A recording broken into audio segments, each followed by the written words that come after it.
नमस्कार साथियों, मैं सुनीता शर्मा जयपुर स्टडी जोन पर आपका हार्दिक स्वागत करती हूं।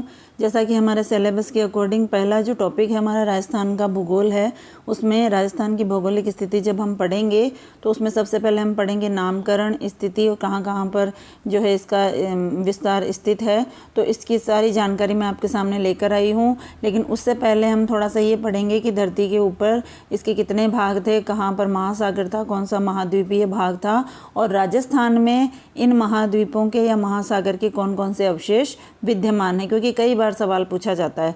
ठीक है दोस्तों, और मैं जो जानकारी आपके सामने लेकर आई हूँ तो मुझे नहीं लग रहा है कि इस जानकारी से बाहर आपके कोई सवाल पड़ेगा। तो अच्छी तरीके से बड़े ही उत्साह और जोश के साथ हम तैयारी करेंगे और एक एक टॉपिक को विस्तार से समझेंगे। तो आइए शुरू करते हैं हमारे आज का, जिसके अंदर थोड़ा सा हम पहले पृथ्वी पर प्राचीन समय में क्या क्या था वो देख लेते हैं। उसके बाद में हम राजस्थान का नामकरण पढ़ेंगे। ठीक है दोस्तों, तो देखिए प्रारंभिक अवस्था जो कि कौन सी थी, इयोसीन और प्लीटोसीन युग।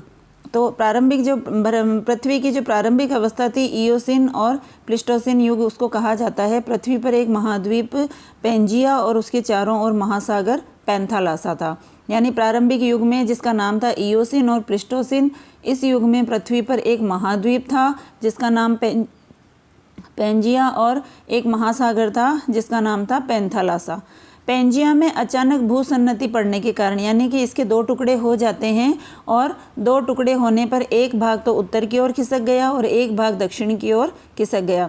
उत्तर की ओर जो भाग खिसका उसका नाम अंगारा लैंड या लोरेंशिया कहते हैं, और जो दक्षिण में इसका हिस्सा खिसका था उसको कहा जाता है गोंडवाना लैंड। तो इसमें जो भी इम्पोर्टेंट है वो देखिए कि इयोसीन और प्लीस्टोसीन युग में पृथ्वी पर एक महाद्वीप और एक महासागर था। महाद्वीप का नाम पेंजिया और महासागर का नाम पैंथालासा।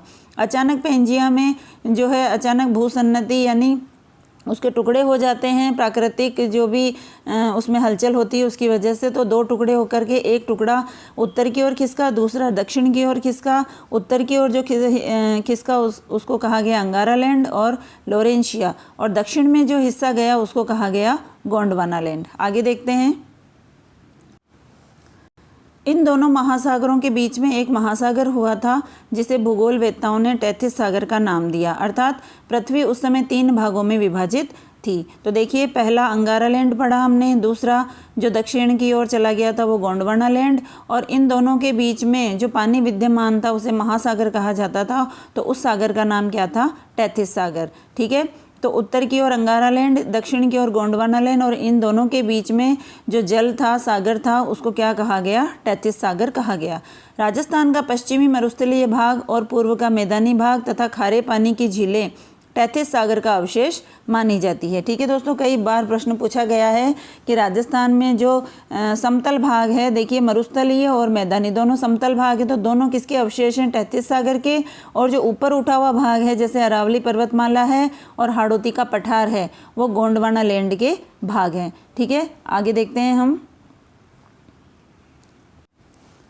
आगे देखते हैं दोस्तों हम जो राजस्थान का नामकरण है वो कहाँ कहाँ पर राजस्थान को क्या क्या कहा गया है। तो सबसे पहले हम पढ़ रहे हैं नामकरण।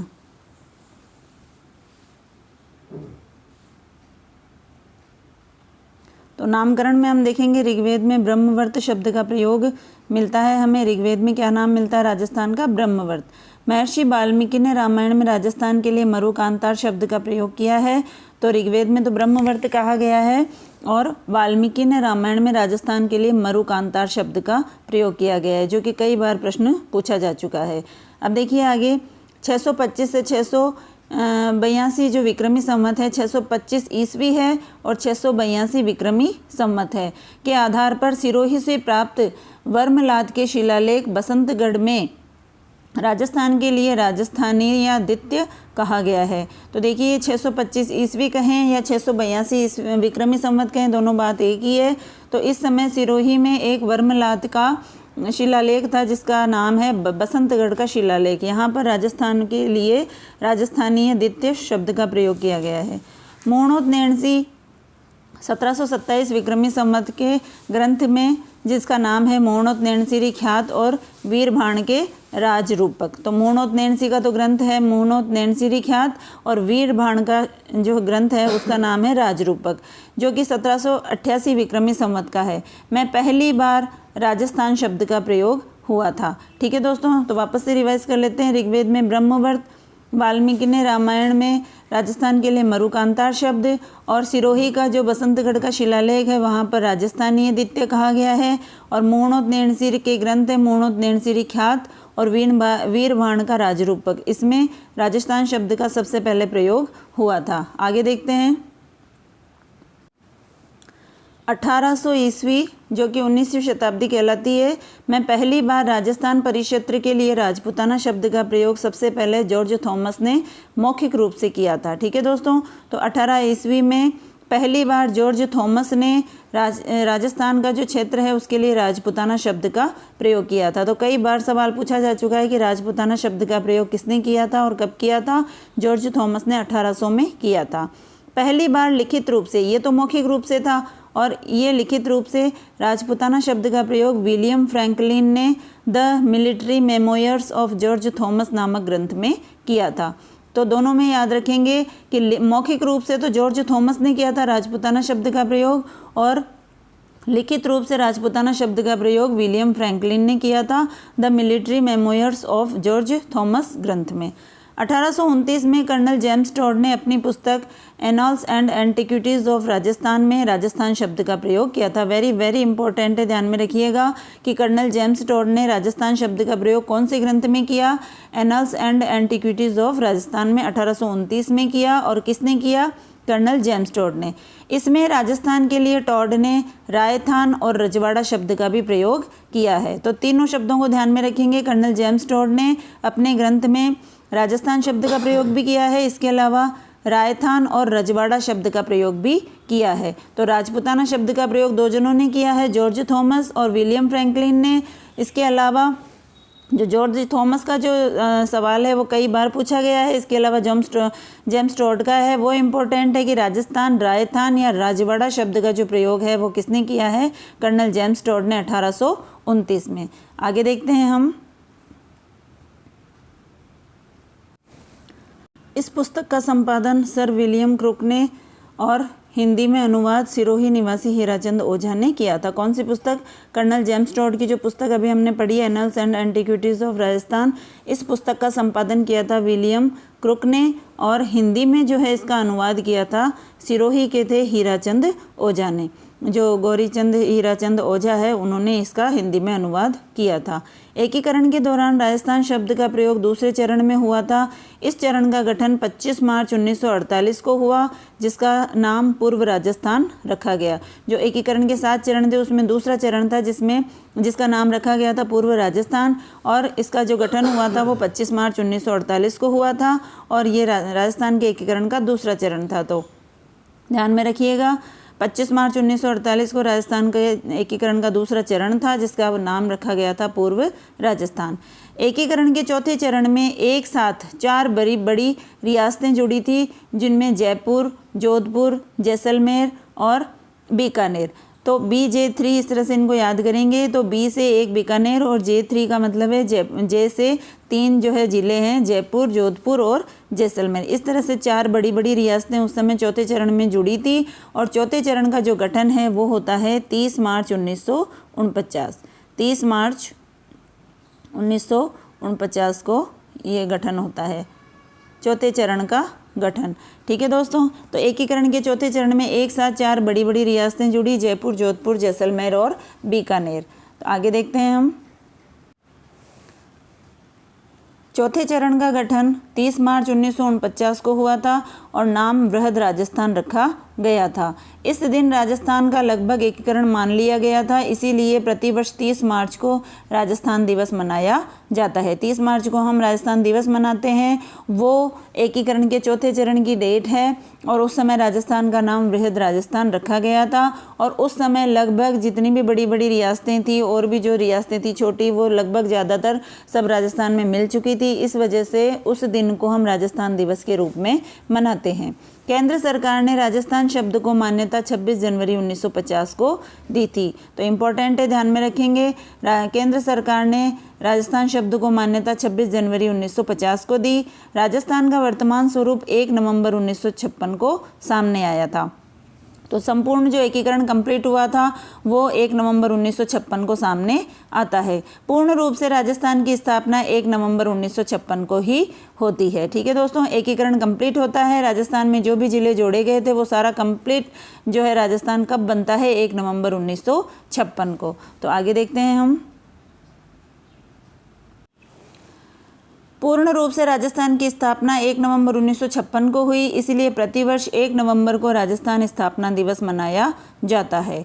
1 नवंबर 1956 को अजमेर मेरवाड़ा, जो कि सी श्रेणी का एक तत्कालीन राज्य था, उस समय का राज्य था, जो अंग्रेजों की जो केंद्रीय सत्ता थी वो हमारे राजस्थान में जैसे शासन चलाने के लिए कौन सा स्थान था, अजमेर मेरवाड़ा। अजमेर मेरवाड़ा से ही राजस्थान में अंग्रेज जो है अपना शासन चलाया करते थे।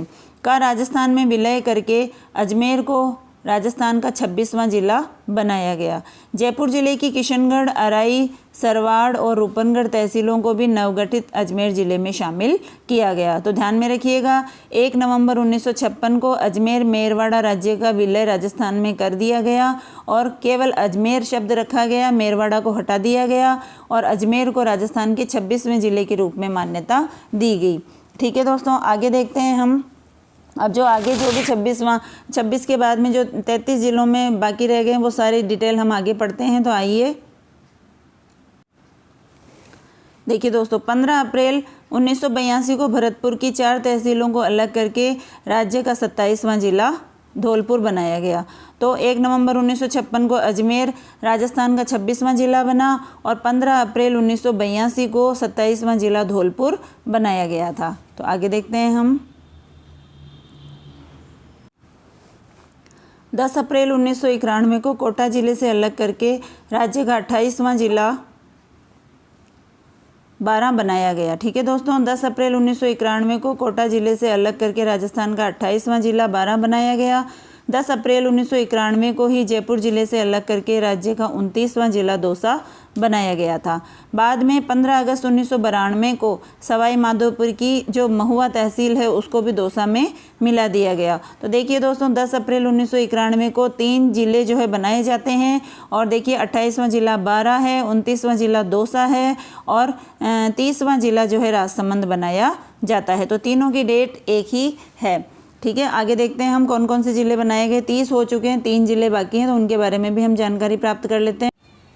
12 जुलाई 1994 को श्री गंगानगर जिले से अलग करके हनुमानगढ़ को राज्य का 31वां जिला बनाया गया और 19 जुलाई 1997 को सवाई माधोपुर जिले से अलग करके राज्य के 32वें जिले करौली का गठन किया गया। देखिए दोस्तों, दोबारा देखते हैं। 12 जुलाई 1994 को श्री गंगानगर जिले से अलग करके हनुमानगढ़ का निर्माण किया गया, 31वां जिला बनाया गया और 19 जुलाई 1997 को सवाई माधोपुर जिले से अलग करके राज्य के 32वें जिले करौली का गठन किया गया।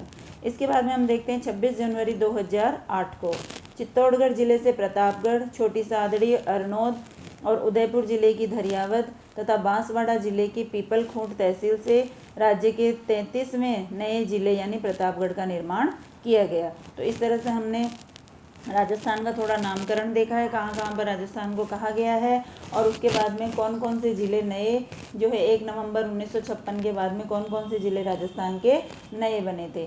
ठीक है दोस्तों, तो इसके बाद में हम राजस्थान की और भी जानकारी आपके सामने लेकर के आएंगे। तब तक के लिए ये वीडियो मैं आशा करती हूँ आपको पसंद आया होगा और अगर पसंद आए तो चैनल को सब्सक्राइब कीजिए और लाइक कीजिए और शेयर कीजिए। ठीक है दोस्तों, फिर मिलते हैं दोबारा।